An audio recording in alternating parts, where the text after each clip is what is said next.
All right. Good morning, everybody. Thank you for joining us today at our webinar.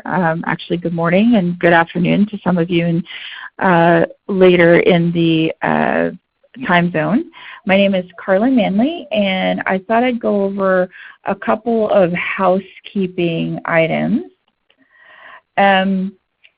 With the questions, we ask that you would submit it in the participant feedback section of the app. And with regards to the session will be recorded and provided to all participants and registrants. And please feel free during the session to live tweet by using the following hashtag ABM survey. Okay, so let's start with some introductions. I am Carla Manley, Head of Marketing here at Folloze. And I have with me Henry with Canam Research. Henry, would you like to introduce yourself? Sure. Hey, pleasure to be here today. Thanks for having me. Canam Research is actually a subsidiary of CampaignStars. Quick on both companies. CampaignStars helps companies perform ABM at scale, and Canam Research helps to drive industry insights for a bunch of different purposes, but today it's all about ABM. Awesome. And myself, I'm here at Folloze. I'm Head of Marketing, and we are a digital customer engagement platform where we offer personalized experiences for companies that are looking to engage their customers at a higher level and at scale. Okay. So Henry, let's tell them a little story on how this got all started. Yeah, well, it's interesting. So we, on a quarterly basis, take a market pulse. We partnered with Folloze, and we talked to over 300 sales and marketing leaders. And what we really wanted to understand was how aware are folks of ABM as a methodology? And the second thing we wanted to really drill into is how confident are companies in their ability to perform ABM, of course, but also to scale it. When we talked about scale, we asked folks, hey, can you scale it beyond 200 accounts? And then we wanted to understand what aspects of ABM is being utilized, and then where are people getting kind of caught up? What are some of the difficulties there? We're really excited to share with you guys today some of the key findings, which really was around ABM at scale, how that's actually being done in the real world. Personalization, of course, of the content, but also the content experience, and then the analytics and tracking of that as well. And for everybody who's joined us today, again, thank you. We'll be providing a copy of the full research findings to you as well. Great. All right, let's dive right in. So here's some findings that I thought was very interesting and I wanted to share with the audience. And I know, Henry, you and we had some really fun conversations kind of digging in on the stats and kind of looking in and seeing where people are at with regards to, as you mentioned earlier, where they were with their target marketing and how they're executing and how well or not so well. And if we look at the personalization stat here, I was surprised and not at the same time when I saw that when asked the question, who is creating these personalized content within your organization. As you can see here, a huge majority, half basically, falls into the marketing team. And interestingly enough, 14 falling into sales. And I was pretty impressed by, almost 22% where sales and marketing are aligned in doing this process. Then we have still the 15 or so percent that are not creating content. And Henry, I know that you had sort of some opinions and kind of some summation on this data, which I found to be really, really interesting. So as I mentioned, we're going to provide the full report. We asked another question. We said, hey, how confident are you that your individual sales team members can create quality content at scale, or personalized even? And the answers were not very good. About 80-something% said they don't think their reps can do this. And this includes actual sales managers in this, not just the marketing folks. So when we look at this, what was really interesting is that the bulk of the work effort is falling on marketing shoulders. Now, when you step back and you think of the job of a marketer, developing awesome personas, creating the messaging, really understanding the industry vertical, absolutely things that a marketer is just absolutely smashing at. But who knows the account the best? Who knows the contact the best, right? Who's having phone conversations, going to lunch, doing all the research? It's really the account executive.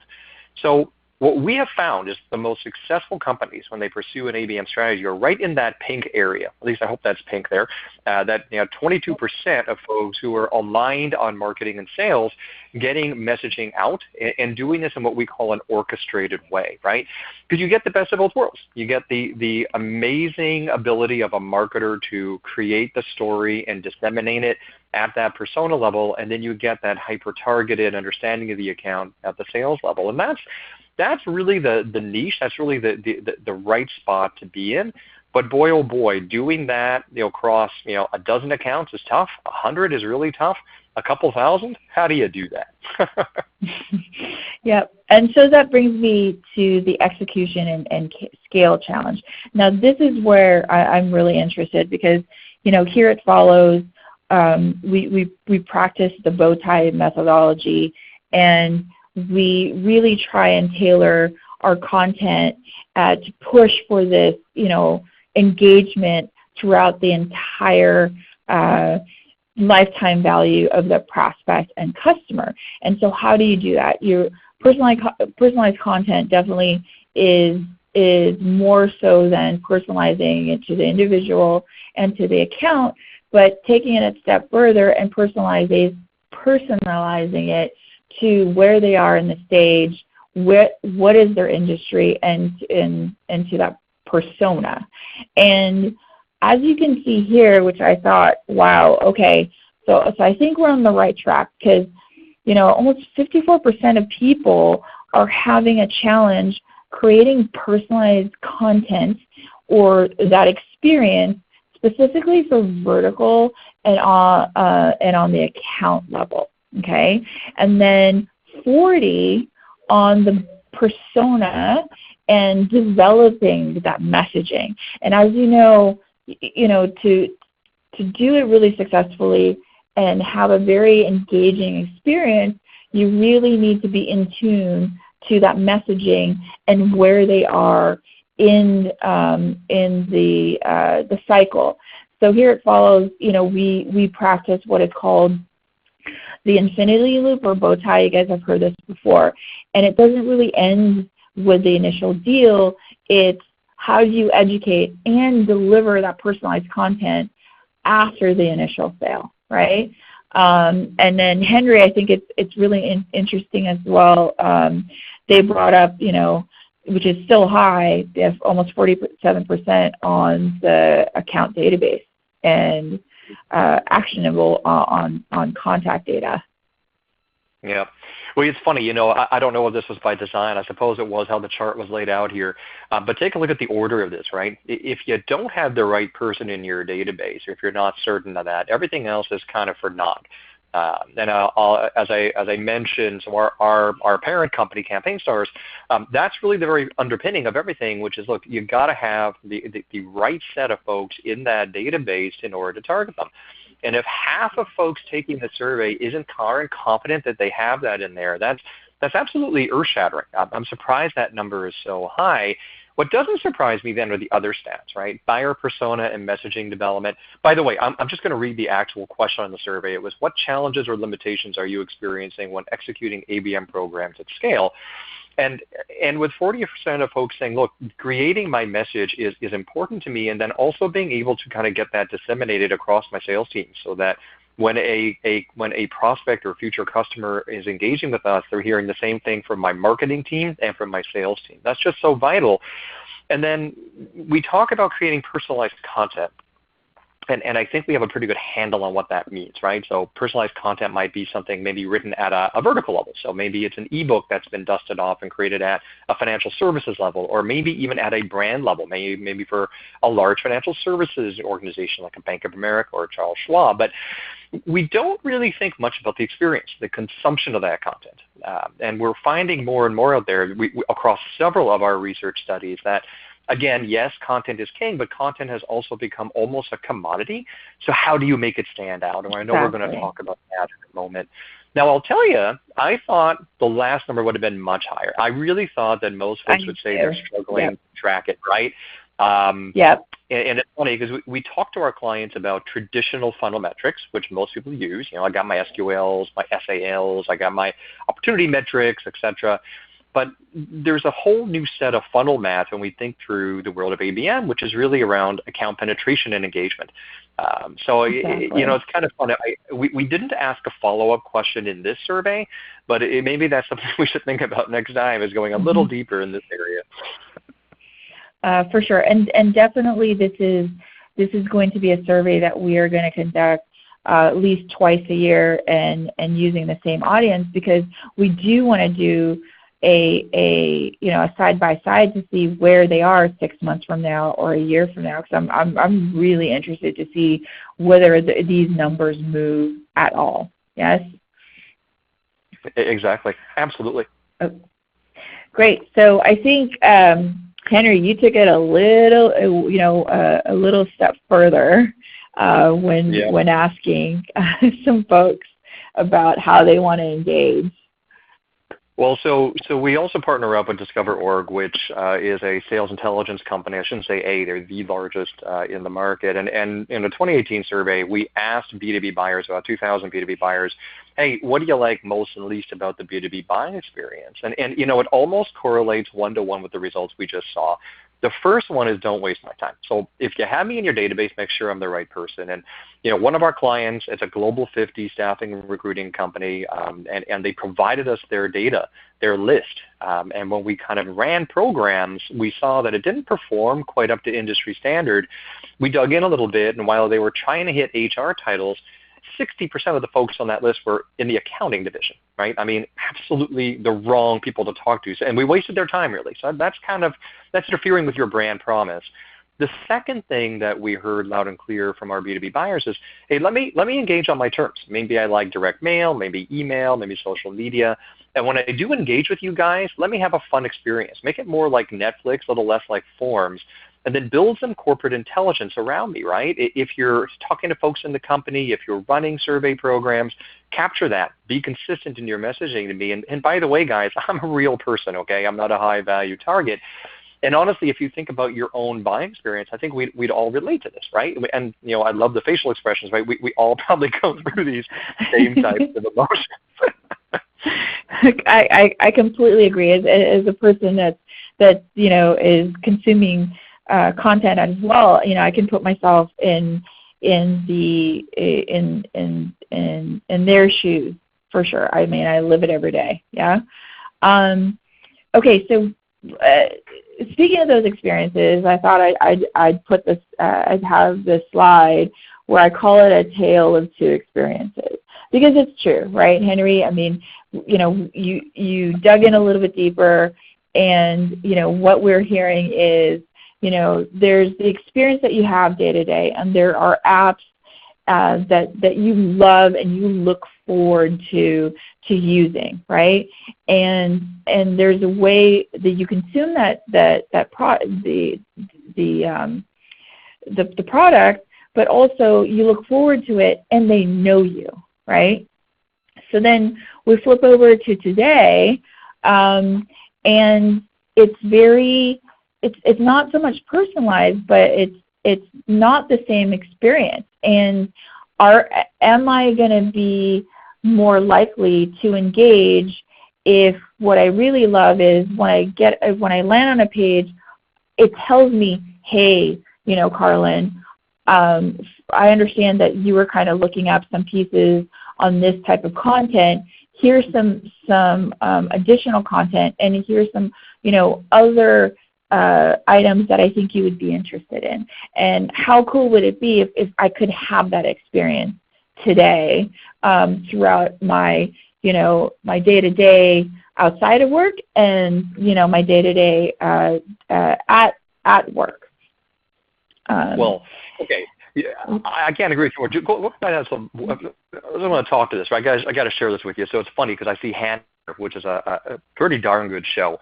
I believe it's on Amazon, if I'm not mistaken. And so I was watching that last night actually, and I decided, all right, I'm going to allocate, whatever it is, 25 minutes to watch this, right? And all of a sudden, another content recommendation comes up, and then another one, and literally end up going to bed like an hour later than I wanted to because I'm sucked into this. I'm binge consuming, right?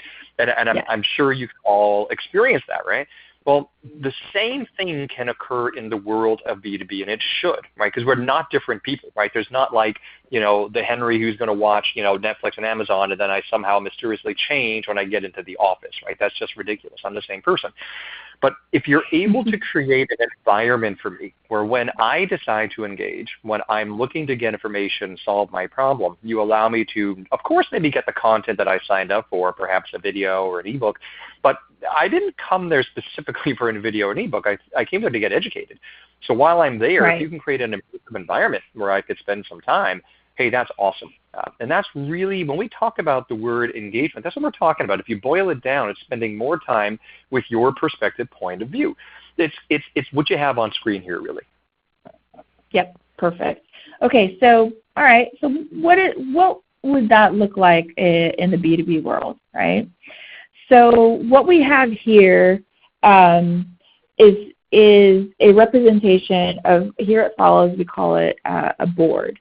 And you can, I heard messaging earlier in one of the stats, right? There's the messaging part of it, and then how do I get that person to be engaged?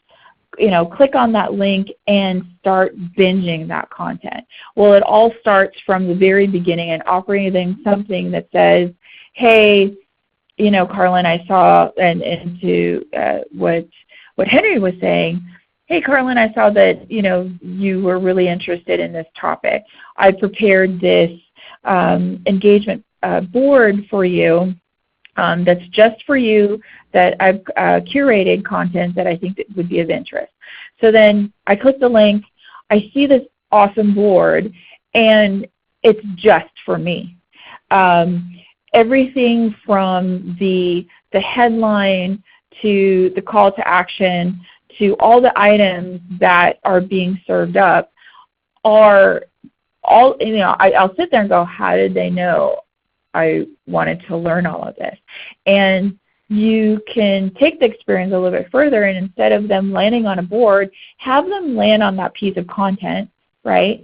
And as I'm binging, I'm these pop-ups will happen and say, hey, Carlin, I think you'll also be interested in this subject. And like Henry said, next thing you know, you're half an hour to an hour in binging all of this content.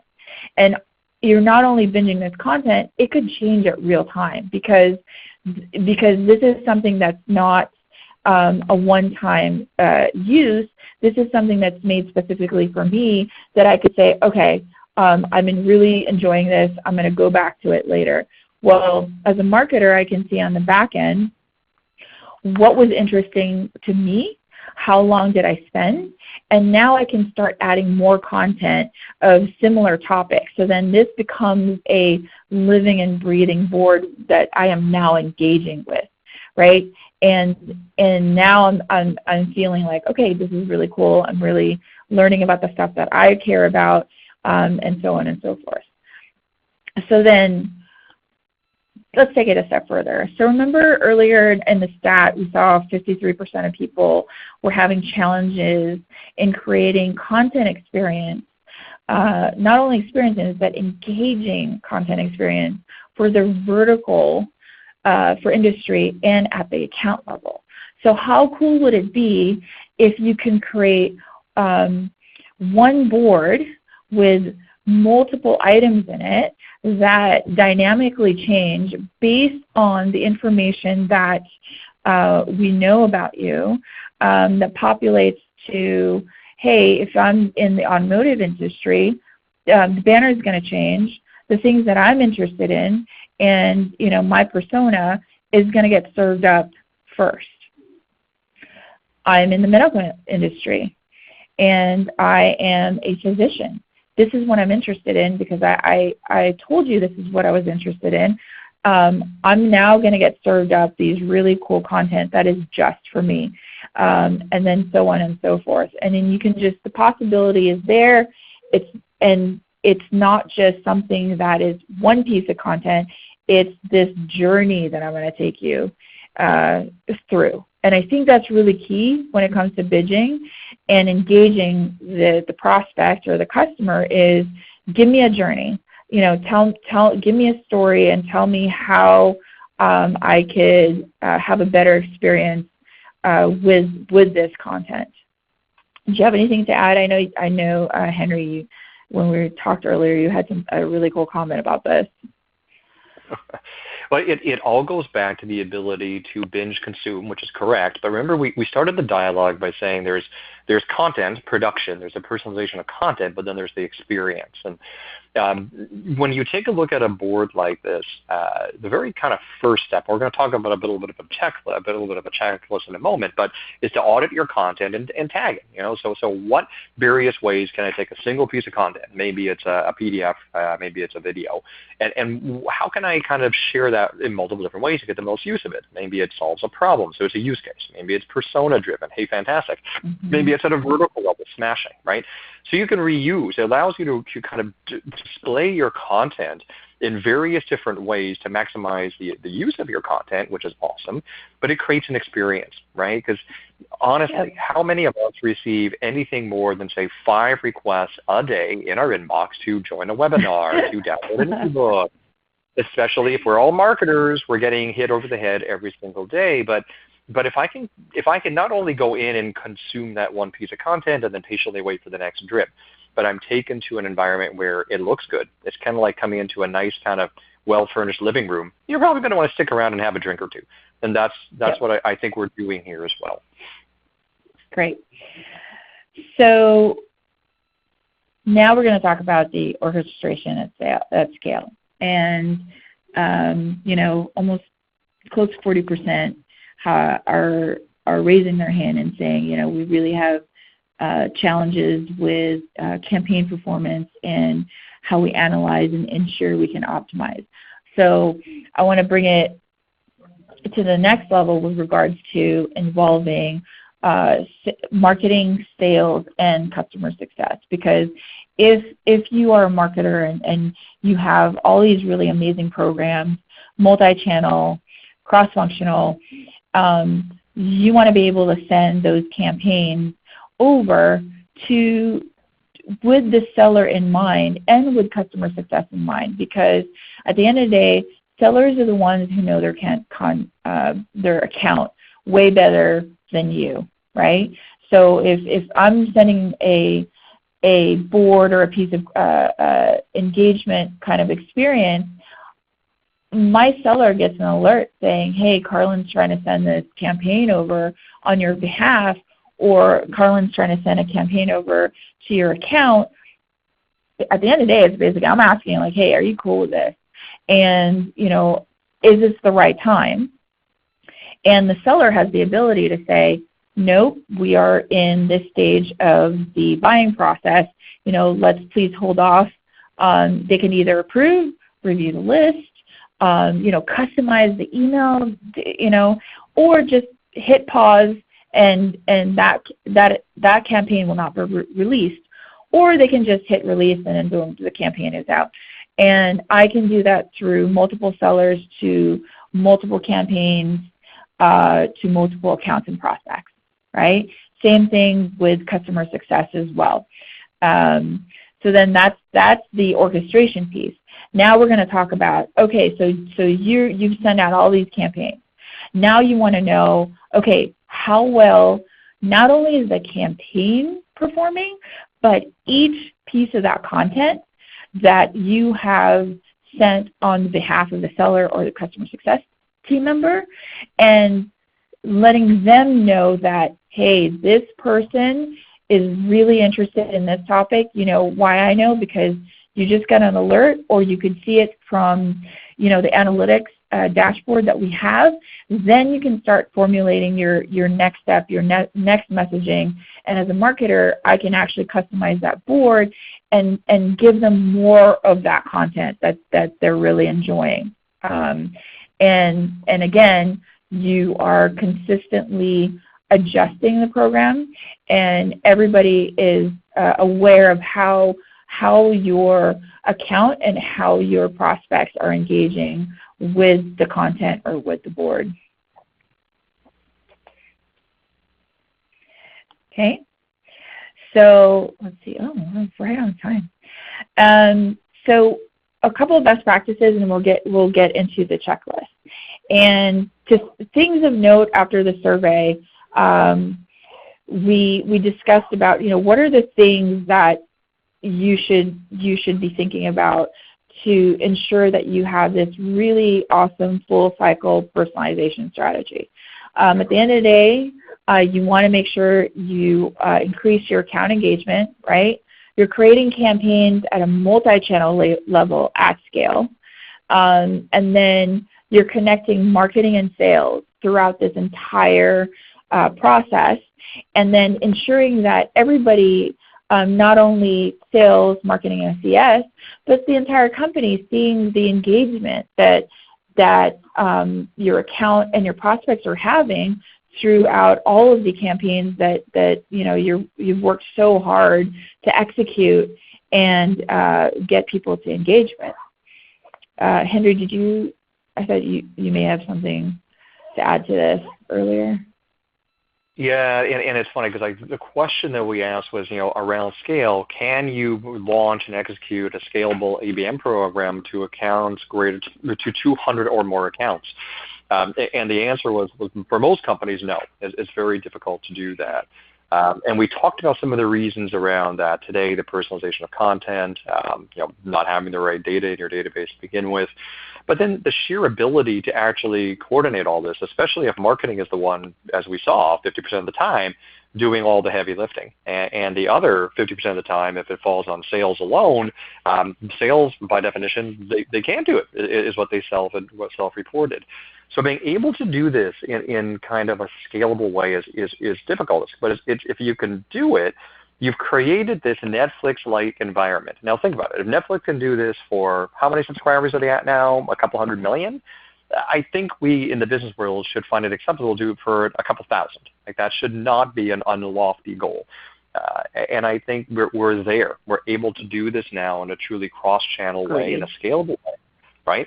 And the momentum cannot be more important. I can't overstate that little circly thing that we've got, that you've got there, right? The connected marketing and sales motion, being able to orchestrate the play. The marketer knows the message the best, the marketer knows the persona and the use case the best, and the salesperson understands the account the best. They know where it is in the deal cycle. They're out, you know, understanding the relationships that are involved. Being able to orchestrate these folks and get them both kind of in concert, having that dialogue with a future customer is just absolutely vital. Great. Okay. So what are some quick wins or some things that, you know, the folks in the call can do today to kind of get them started, or get them started thinking on how they can do this in their organization? As Henry mentioned earlier, first and foremost, at the end of the day, it's your database, right? Is your database segmented appropriately, and the data health? Also managing ops, this is near and dear and close to my heart as well, because you know, when I'm executing marketing campaigns, I need to make sure the data that I have is indeed up to date and correct. And the second is, Henry mentioned this earlier, is content tagging, right? You have some amazing content, I'm sure. And whatever that content is, you want to make sure that, you know, if you have one piece of content that could speak to multiple industries or speak to, you know, multiple personas, you have to find a way to ensure that, you know, that's tagged, because one content can serve up multitudes of accounts to multitude of personas and multitude of industries. Okay. The third one is creating campaigns that are super targeted to that vertical, the state where they are in that stage of the buying cycle, persona, and the use case. Sometimes I feel like the use case gets left out. You want to understand and serve up material for folks that that fit a specific use case to your solution or to your platform. And the next one is creating campaign channels that are focused on your accounts and verticals. Here, we also ensure that I ensure that I have campaigns that are running specific to those verticals or to those accounts and to the personas, because the only way I'm going to know and how well my content is doing and how well I am engaging and educating these folks is I am tailor-making campaigns for those specific personas and accounts. And last but not least is, I can't stress this enough, is involving sales, customer success when formulating and planning your multi-channel campaigns. Because I truly believe that just like the sales knows their account best, just like customer success are in the front line, they can really help you out with regards to giving you those great opinions of, hey, Carlin, for this specific industry, from our current customers, we're seeing this trend. Well, I'll take that trend and I'll create focused campaigns and sending that out to kind of engage those people more. So having that transparency and having that connection with the sales and CS team is, I think, so key when it comes to doing engagement and serving up some personalized content at scale successfully. Okay, so I know we're 4 minutes over. I'm going to now move to the Q&A section of our session, and I already see a couple of questions in the block. Let's see, I'll make sure I can read this really quick. Okay, here's one. Am I going to need all of these tools to get started? Okay, Henry, I'll take that one. So my advice is, I think, step back and understand the current programs that you have right now. And if you don't have it documented on your process, I would highly suggest, creating like a quick outline, right? And map that to the stack that you have today, and understand kind of, where you are missing in how to execute those engaging kind of channeled programs. And that's how I would start there. It's kind of, let's look at what you're doing now and seeing where the gaps are, and then, having that conversation and understanding, what is next in line to fill that gap to help you with personalization and engagement types of platforms. The second one, this is great. This all sounds great, but we are a 200-person company. This sounds like something for the big boys. Yeah, I'll take that one. So we hear that a lot, right? So it's funny. There's two things I hear often about account-based marketing, right? One, ABM is only for my select 100 really big accounts that I want to run after, whether I'm big or small. And if I'm a medium-sized company, I think the person said there are 200 people, right? So if I'm like a 200-person, 100-person, 1,000-person company, well, gosh, I can't do this. It's just too difficult, right? Well, it's interesting. So let me kind of address. I guess I added my own question in there, but let me address both of those, right? And as a reminder, any other questions, throw them in that chat window, please. But let's talk about. Let me just directly answer the question. This is only for the big boys. We work with two sides of clients. Yes, of course, the big boys, right? The Adobes and all those folks. But we work extensively with VC and private equity-backed companies, with companies that are, kind of in industries that are moving fairly quickly, but they want to have a more tailored conversation because they're small. The smaller you are, the less time you have to waste, the less resources you've got. So you've got to be targeted. You've got to say, all right, so my ideal customer profile looks like XYZ. There are 1,000 accounts in my universe. There are maybe 5 people in each account I need to talk to. So I got 5,000 people that I need to start to get to know. Let's do that in a personal way so I'm not spraying and praying. Right? It is a more efficient way to go to market on your outbound lead generation activities. And then, we haven't even talked about this, someone asked a question around the tech stack. You can fully integrate inbound, like things like Drift, for example, on your website. Your targeted ads are also instrumental in your ABM plays. Mm-hmm. So if it's important for the big boys, it's mission critical for the small guys. You just don't have the time to waste, right? And as we think through, right, and as we think through this, I'm just kind of a bit of a passion of mine.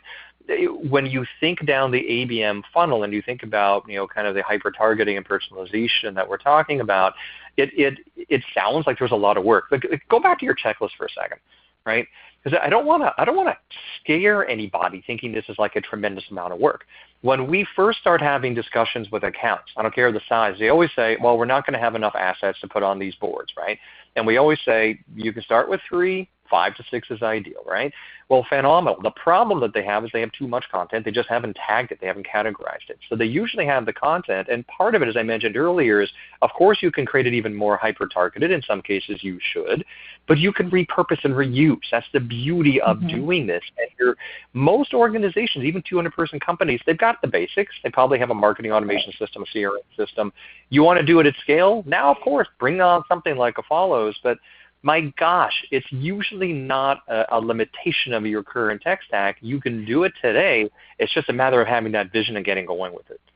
And Henry, I just want to jump in really quick, and I want to add this because I know I didn't mention earlier, is that with that engagement or that story, you don't need to rely on your own content. You can include third-party content that is from, thought leaders. Right?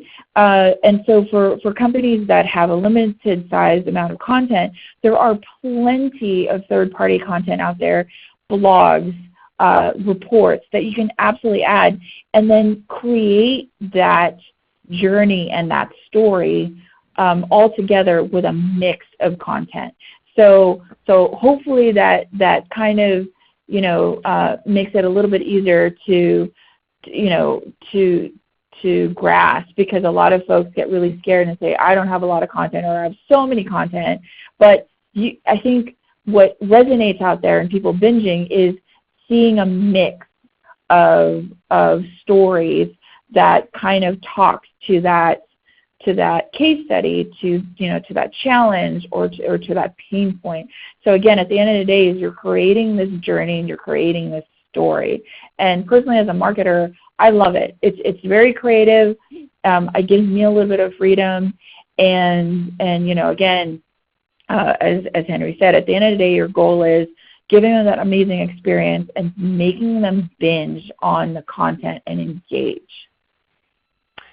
So I see a couple other questions have come in here. So let me, someone asked 3 distinctly different questions. So let me just read it to the crowd here. So is there a minimum size of deal that it should be used with? For example, if the revenue you expect from the prospect doesn't overcome the personalized approach, should it not be considered? So it's a good question. We work with accounts that sell large ticket value items, but we also sell with accounts that are rather transactional, looking at, by transactional, a couple $100 a month. When we talk about account-based marketing, I don't want this to sound like a product plug, but I guess it's going to.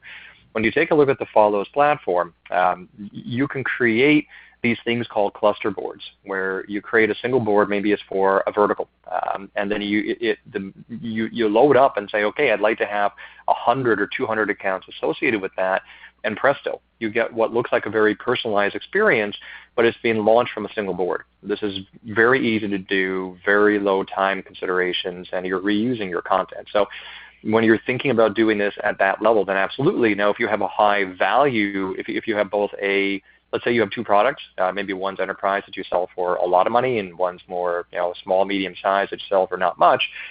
At the enterprise level, maybe you do a bit more customization. The second part of your question there was, can you clarify whether these activities are being used to get engagement from a cold prospect who hasn't engaged yet, or is this being used for prospects who are already engaged? Both. Carlin, exactly. Exactly. Both. And that's a marketer's dream, right? You've got the inbound story as well, because once for example, I'll create like targeted ads, and I would take them into that piece of content. They land on a board, but because I have other content that's kind of lined up for them to binge, that's how I collect the information. Because once I get them in, they click, they're reading this content, and they're seeing that, oh, there is more than just this one. That's how you start to get intelligence and understand what it is that they're interested in, right? And hopefully that answers your question. And I think there was another one. Is there anything, enrichment sources or questions that we get the prospect to answer? Absolutely. But I also rely on intent data as well. There's so much out there where it's telling me an account down to a persona is giving some interest, and I can kind of formulate and taking that information from the behaviors that a few of folks from that same account and that same persona is showing me. I can kind of triangulate and maybe create certain types of experiences and kind of see how it goes. And it is okay to experiment. You are not going to get a perfect kind of answer from all of these kind of intent tools, how they engage. You just have to listen, right? And I think that's what was kind of it wasn't missing, but there's the listening aspect of it as well, when it comes to understanding how you're going to create these personalized, bingeable content journey for your persona, for your prospects and your customers. These are really great questions. Oh yeah, and that last question was saying, hey, so how do we get more information about our prospects? And it's a good question, right? So we talked a little earlier about half of companies struggling with not knowing if they have the right person in their database. So if you don't already own a sales intelligence tool like a Discover Org, absolutely take a look at it. That's a fantastic way, as Carlin said, that also includes your intent data and all that good stuff.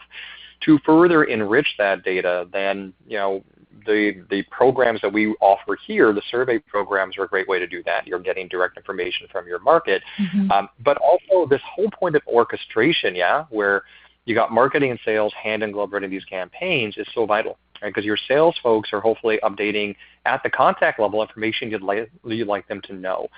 So, that I think it's a great question. I think it's a multifaceted answer, and happy to have that conversation with you offline as well. Okay, great. Yeah, there's some really great questions, Melanie. I can because there was a question 200 versus 2,000 accounts, and yes, there is a way of doing this, and the size, it shouldn't kind of turn you away, but I feel like I can definitely go a little bit deeper and kind of share with you our story on how you can approach 200 versus 2,000. Yep. Wow, this is, you guys, thank you so much. Everybody stayed on 15 after. I think Henry, we're kind of on to something here with the survey. I can't wait to share it with everybody. And obviously this is going to be on a board, and we're going to make sure to actually post content that speaks direct to a lot of the questions that people have brought up on the Q&A section as well. We'll be following up with some folks. There's a lot more questions that unfortunately I think we're kind of out of time. And again, a recording of this session will be provided to registrants and attendees. And yeah, you know, on behalf of Folloze, I just want to thank everybody for being so engaged during this session. And again, thank everybody for your time. And Henry, did you want to add anything or say something to the audience? No, absolutely. Thank you. Any feedback you guys have on how we can improve these moving forward, we'd much appreciate it. I know a bunch of you actually probably took our survey, so appreciate that as well. Great. Have a wonderful rest of the day and week, everybody. Thank you so much.